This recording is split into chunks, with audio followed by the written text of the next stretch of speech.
Link TV, connecting you to the world. Link TV is viewer supported. Watch more at linktv.org.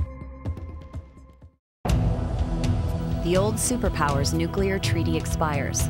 Negotiations stall as Cold War rhetoric returns. Can there be a new start for the US and Russia? Next on Global Pulse. A comparison of how media around the world are covering nuclear negotiations between Russia and the US.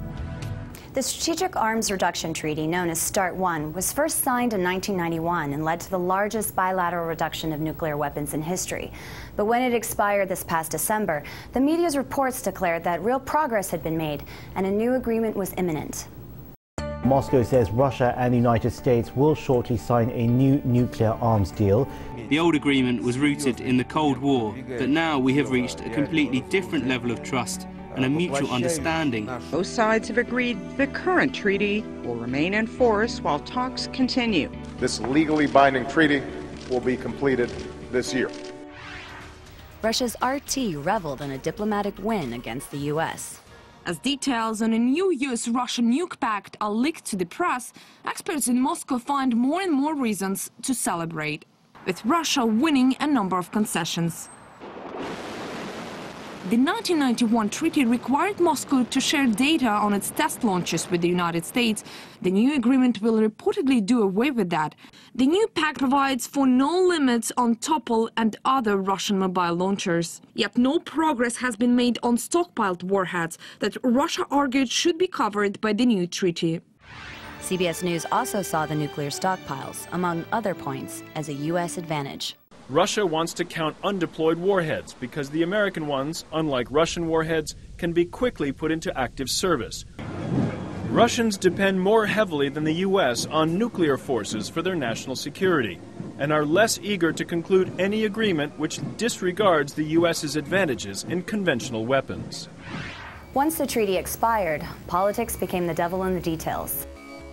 According to the New York Times, senators worry that the Obama administration may be making concessions to Russia that are detrimental to U.S. national security. 41 senators signed a letter to President Obama saying that they will oppose the new treaty if the U.S. gives up nuclear modernization. Soon, Russian President Medvedev publicly pushed for more missiles.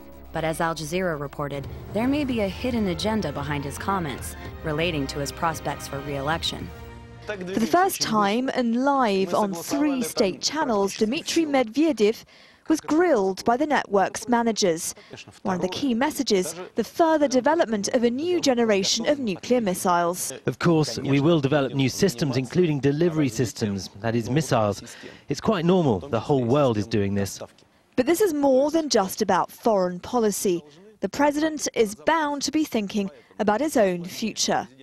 Vladimir Putin. Vladimir Putin said he'd think about running as president again in 2012.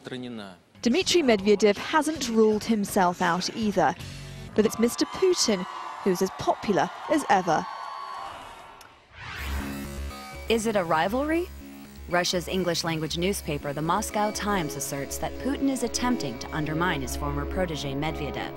Signing an arms control agreement with the United States would have marked another accomplishment for Medvedev. It seems that Putin feared that Medvedev could show him up. Putin soon made comments that sounded a lot like Cold War rhetoric, at least to the West, as the BBC reported.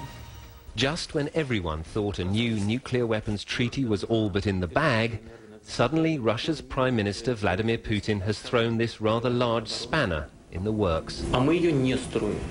If we don't develop anti-missile defense, there could be a danger our US partners may come to feel completely safe, and this balance will be disrupted.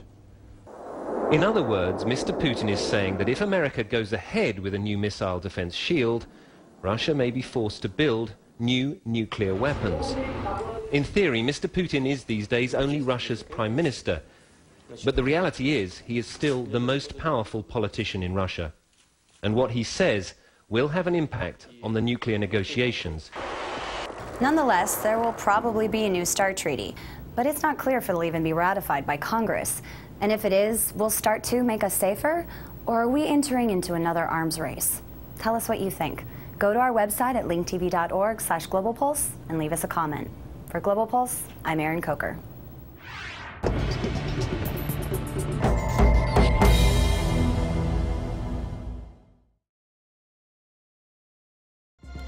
Link TV is the only U.S. network dedicated to global and national news, uncompromising documentaries, and diverse cultural programs.